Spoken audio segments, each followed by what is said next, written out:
Assalamualaikum dan salam sejahtera. Tumbuh cermai di hujung puri, hamba umai perkenal diri. Terus bersama saya Mawahid dalam 15 minit MMTV edisi 8 Februari 2024. Kita ke berita utama. Mahkamah Rayuan petang tadi mengekalkan keputusan melepas dan membebaskan bekas eksekutif senior Perbadanan Harta Intelek Malaysia, MyIPO Samirah Muzaffar dan dua remaja lelaki daripada tuduhan membunuh bekas Ketua Pegawai Eksekutif Cradle Fund, Nazrin Hassan 6 tahun lalu. Panel 3 Hakim Mahkamah Rayuan yang diketuai Datuk Wazir Alam Maidin Mira yang bersidang bersama Datuk Ahmad Zaidi Ibrahim dan Datuk Azhari Kamal Ramli memutuskan demikian selepas menolak rayuan pihak pendakwaan.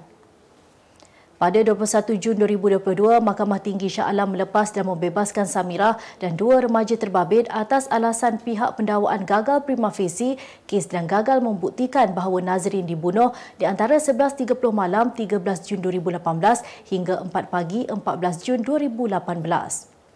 Samirah dan dua remaja lelaki itu pertama kali dihadapkan ke mahkamah atas dakwaan membunuh Nazrin pada 4 Mac 2019 di Mahkamah Magistrate Petaling Jaya sebelum kes dipindahkan ke Mahkamah Tinggi Shah Alam pada 12 Mac 2019. Pada 14 Februari 2022, pihak pendakwaan menutup kesnya selepas memanggil 57 saksi. Bekas Perdana Menteri Tan Sri Muhyiddin Yassin dibenarkan memulakan perjalanan ke Bangkok, Thailand minggu depan selepas Mahkamah Session Kuala Lumpur hari ini membenarkan pelepasan pasportnya untuk menghadiri majlis perasmian restoran milik seorang kenalan rapatnya di negara itu.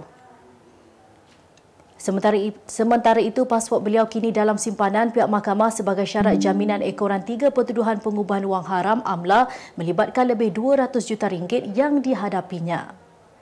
Hakim Azura Alwi memerintahkan pasport itu dilepaskan secara sementara bermula hari ini dan dikembalikan pada 23 Februari depan. Ujar hakim itu, antara tujuan pasport ditahan adalah untuk mengenakan sekatan pergerakan ke atas pemohon sehingga kes dilupuskan.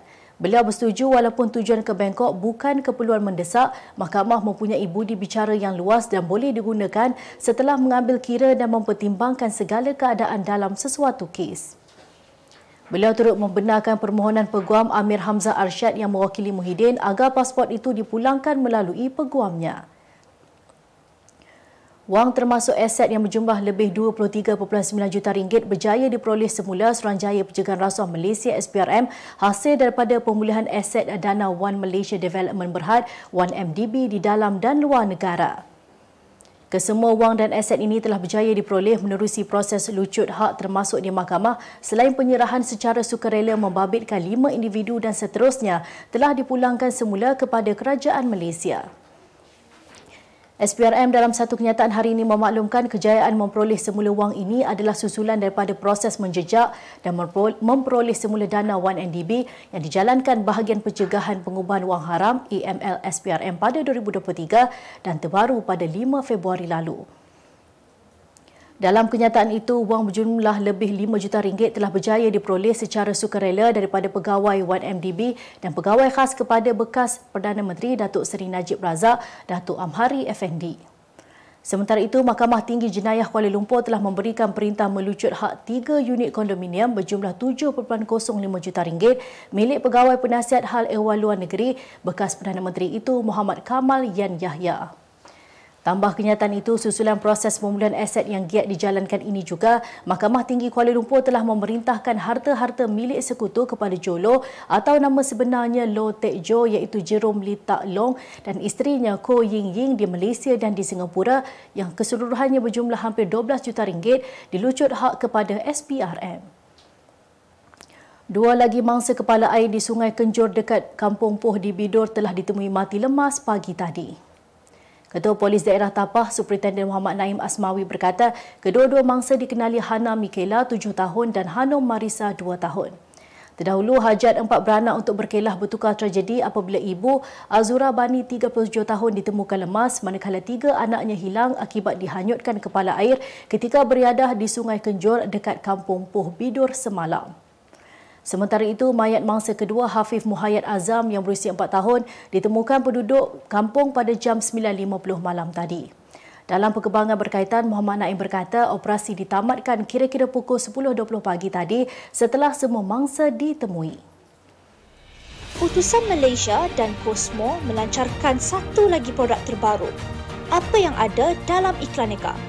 Ia adalah platform yang tepat dan efektif untuk mengiklan antaranya pelbagai jenis notis, cautan kosong, hartanah, tender, kenderaan, mencari wali atau waris dan pelbagai lagi.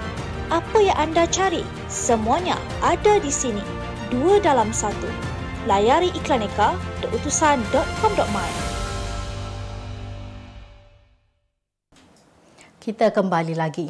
Seorang anggota polis berpangkat sarjan didakwa di Mahkamah Session Ipoh hari ini atas pertuduhan merogol remaja perempuan bawah umur di Seri Iskandar Januari lalu. Tertuduh Syaril Amir Syari, 42 tahun, bagaimanapun mengaku tidak bersalah selepas pertuduhan terhadapnya dibacakan di hadapan Hakim Ainur Syahrin Muhammad. Mengikut pertuduhan, bapa kepada 5 anak itu didakwa merogol seorang remaja perempuan berusia 16 tahun di dalam sebuah kereta di Seri Iskandar dalam daerah Perak Tengah pada 12 Januari 2024. Tertuduh didakwa melakukan kesalahan di bawah Seksyen 376/1 Kanun Keseksaan yang memperuntukkan hukuman penjara maksimum 20 tahun dan sebatan jika sabit kesalahan.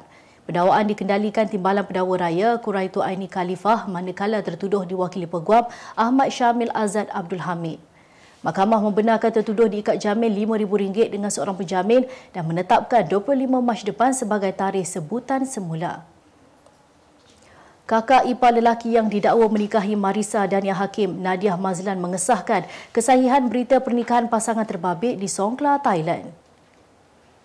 Nadiah juga kakak kepada isteri pertama Aslam, Misha Mazlan, berkata semua butiran yang dilaporkan media adalah benar, termasuk perkahwinan itu berlaku ketika mereka sekeluarga mengerjakan umrah pada Disember tahun lalu. Sejak petang semalam tular mengenai pernikahan anak kedua kepada selebriti Norman Hakim dan AB Abadi. Marisa dan bapa kepada 2 cahaya mata itu didakwa melangsungkan pernikahan tanpa pengetahuan Misha yang berada di Tanah Suci. Sekitar September tahun lalu, kecoh dalam media sosial apabila wanita terbabit tampil membongkar kecurangan suaminya dengan Marisa yang ketika itu berusia 18 tahun.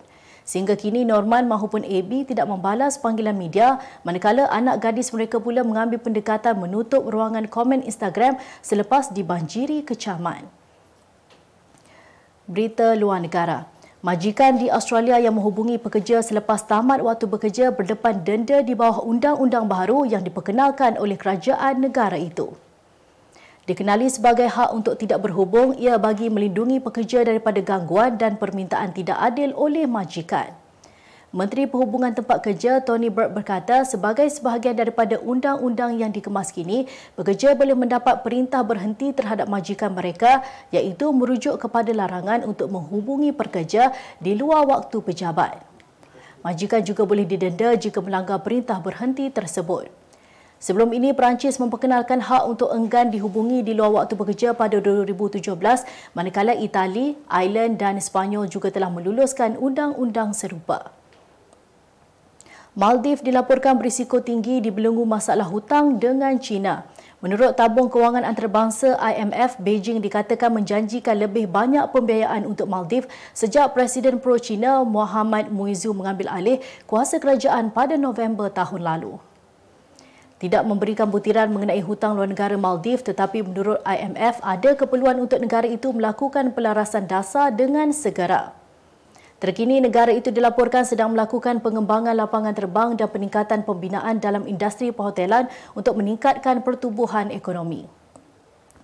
Sebelum ini, bekas Presiden Maldives Abdullah Yamin meminjam dari Beijing untuk projek pembinaan dan tindakan itu menyebabkan Maldives berhutang 14.3 bilion ringgit hutang asing kepada China pada 2021. Kemas kini pengetahuan anda tentang isu ekonomi dan pasaran. Merangkumi sektor hartanah, perniagaan, keuangan, komoditi, IKS, halal niaga dan dunia korporat. Sentiasa ikuti perkembangan ekonomi semasa di dalam dan luar negara. Semua informasi terkini hanya di hujung jari.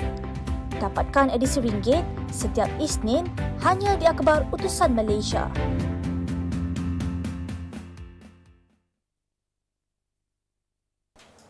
Berita ekonomi. Parti Gerakan Rakyat Malaysia Gerakan menggesa Kerajaan Perpaduan mempertimbangkan semula cadangan membenarkan graduan asing dari Institut Pengajian Tinggi IPT tempatan bekerja di Malaysia bagi menampung kekurangan tenaga kerja mahir di sektor tertentu seperti sektor teknologi tinggi. Ketua Biro Pendidikan dan Masyarakat Berilmu Gerakan Puvanitan M. Helen Gova berkata, Gerakan amat hairan dengan Kerajaan Perpaduan atas keputusan untuk membawa masuk graduan asing tanpa mengambil kira perasaan dan masa depan graduan tempatan yang berpakat. Sebelum ini, media melaporkan Menteri Pelaburan, Perdagangan dan Industri Datuk Seri Tengku Zafrul Tengku Abdul Aziz berkata, pihaknya sedang mempertimbang membenarkan pelajar asing menamatkan pengajian di IPT tempatan untuk bekerja di Malaysia. Ujarnya ia bagi menampung kekurangan tenaga mahir di beberapa sektor termasuk elektrik dan elektronik (ENE) yang kini memerlukan sebanyak 50,000 jurutera. Kebimbangan mengenai butiran peribadi tidak dirahsiakan selain kurang kesedaran menjadi antara punca pendaftaran sistem pangkalan data utama padu dalam kalangan warga Kementerian Kemajuan Desa dan Wilayah KKDW antara yang terendah.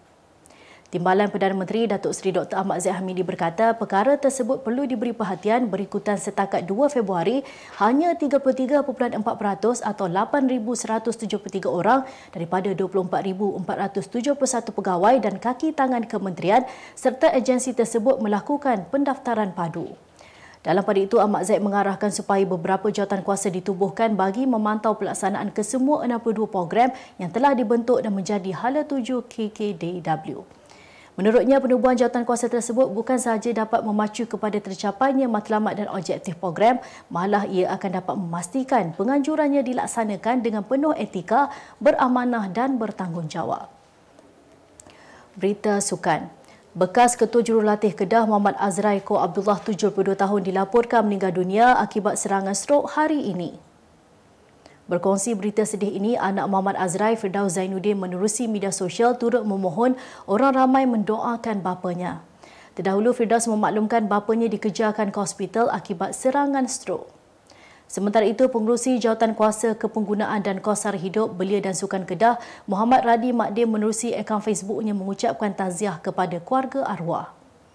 Muhammad Azrai Ko merupakan nama yang terpahat dalam lipatan sejarah bola sepak Kedah setelah kejayaannya menyapu bersih 6 piala dalam tempoh 2 tahun dengan memimpin Kedah merangkul kejayaan double treble musim 2006, 2007 serta 2007-2008.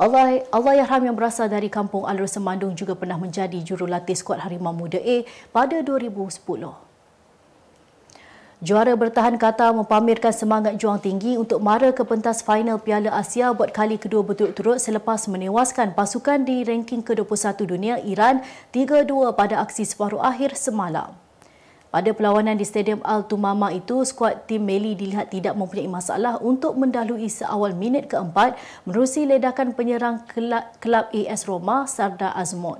Tersentak dengan gol tersebut, Qatar memperkemaskan jentera serangan dan menyamakan kedudukan menerusi jaringan Jasim Gabir Abdul Salam pada minit ke-17 dan mendahului dengan gol kedua melalui Akram Afif pada minit ke-43. Bersambung pada separuh masa kedua, Iran dilihat tampil lebih garang dalam menguasai perlawanan dan tekanan yang dilakukan berhasil apabila dihadiahkan sepakan penalti pada minit ke-51. Namun kesilapan di benteng pertahanan memakan diri apabila penyerang sensasi tuan rumah Almos Ali meledak gol kemenangan pada minit ke-82. Keputusan 3-2 itu kekal sehingga whistle penamat dengan Qatar bakal menentang Jordan pada aksi final yang bakal berlangsung Sabtu ini. Sebagai penutup 15 minit MMTV hari ini, saksikan laporan cuaca esok Jumaat 9 Februari 2024. Jangan lupa dapatkan akhbar utusan Malaysia dan Kosmo untuk berita-berita terkini dan menyeluruh. Sekian saja pada saya, Mawahid. Assalamualaikum dan jumpa lagi.